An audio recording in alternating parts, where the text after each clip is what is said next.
the 9th season of Cheers is so special because this is one of the few seasons where it's not that chaotic. Each episode is pretty much a standalone. There is an overarching theme, of course, and it's just an absolute bundle of joy. There are very few things in this that I would say are groundbreaking or monumental or push the characters forward for seasons to come. But there are so many things in this that I just adore, and so many episodes that just made me laugh so much. And a lot of those are based on Norm and Cliff. Norm certainly, Norm is my favourite character. Rebecca being second favourite. But Norm and Cliff always bring a lot of humour, but they rarely have their own storylines. But season 9, there is a lot of them here. So what I'm going to do is what I've done with the previous 8 seasons. I'm just going to ramble, basically, my thoughts about season 9 and just pluck out things that I found particularly interesting, particularly fun.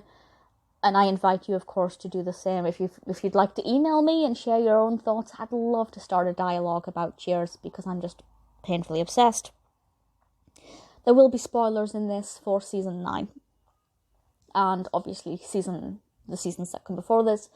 But I won't spoil anything that happens in seasons 10 or 11, just in case you are watching this in a bit more real time. So the cast is pretty much the same. There is one character who is introduced in this who becomes slightly recurring, but ultimately we have Sam, Rebecca, Carla, Cliff, Woody, Frasier, Norm, Lilith, and then Kelly and Robin Colcord as well. Robin in this one is a particularly interesting character. But I think he gives Rebecca the most character development. If I had to pick one character in this who had the most character development in season 9, I'd say it's Rebecca. And second to that, I'd say Sam. Woody, maybe slightly. But, I don't know. I just don't think this is one of the most serious ones. Certainly with Rebecca and Robin, with the wedding, I really did not know what was going to happen. And I guess that is kind of the most serious episode in this because I was on the edge of my seat. It wasn't as light and fluffy as the rest. And I did think, well, what is she going to do? How is she going to get through this? Should she do the right thing and walk away, or will she marry him? If she does, will she be happy? Honestly, I did not know. And the way that concluded itself was quite distressing, quite emotional, but ultimately left me feeling quite proud of Rebecca. And she looked beautiful and, absolutely stunning. But I was worried that she was going to make the wrong decision. And I'm really, really pleased with how that resolved itself. Robin is a character I never liked. Loved to hate him, like what he brought to the show, but was never a fan of him as an individual. Cliff's mother beginning to talk to Woody a lot is something that I like, seeing Cliff's jealousy. John Ratzenberger is an absolutely fantastic comedic actor, and I love what he brings to this show so much. And him being jealous of Woody. Bearing in mind Woody Boyd is one who has lived a very isolated life back in Hanover and has some very different opinions on things.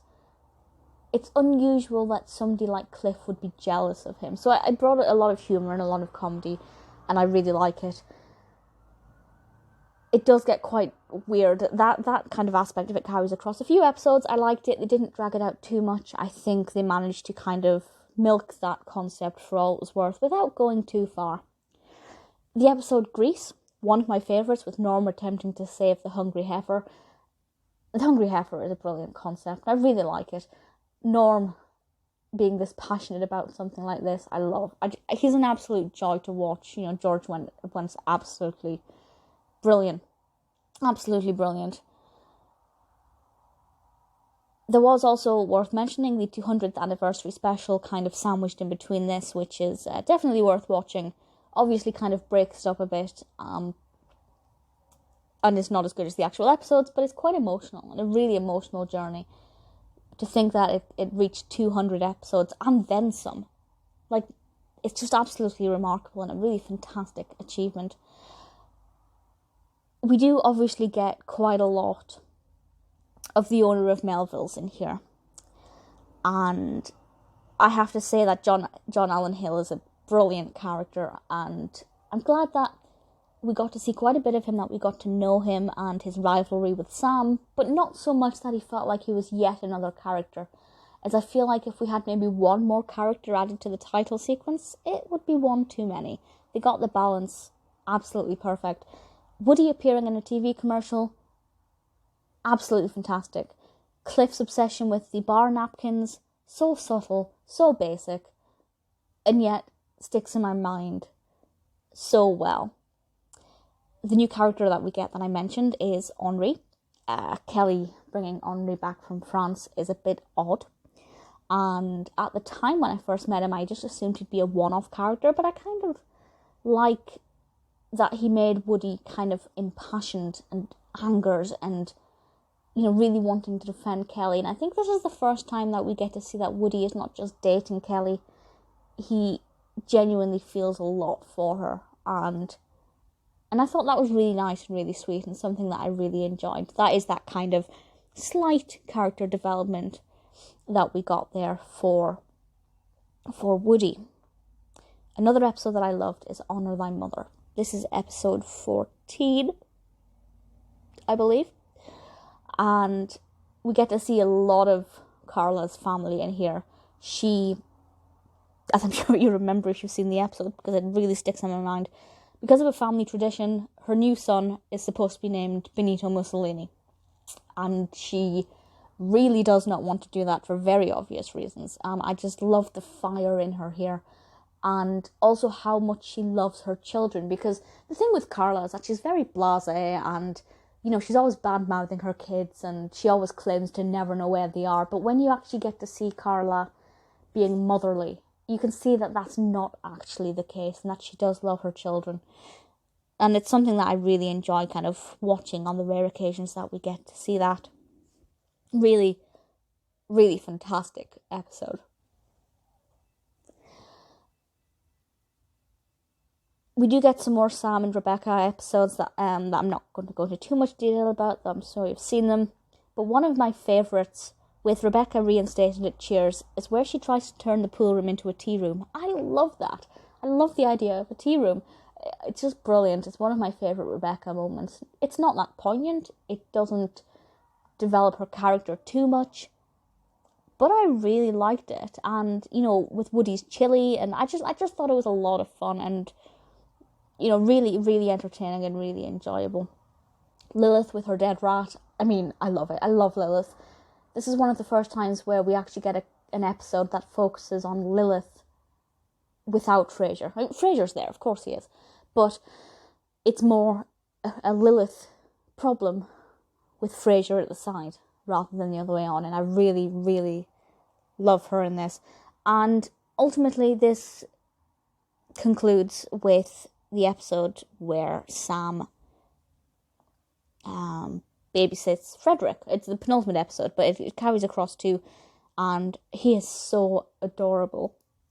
Frederick, I mean, not Ted Danson, although the same applies for Ted Danson, but Frederick is so cute. And obviously because I watched Frasier first, before Cheers, I had an initial idea of what Frederick was like for me as a character. To see him as a young baby after the fact is just so cute. And with Sam now wondering about fatherhood and kind of ending the season on a quite serious note, it's really moving.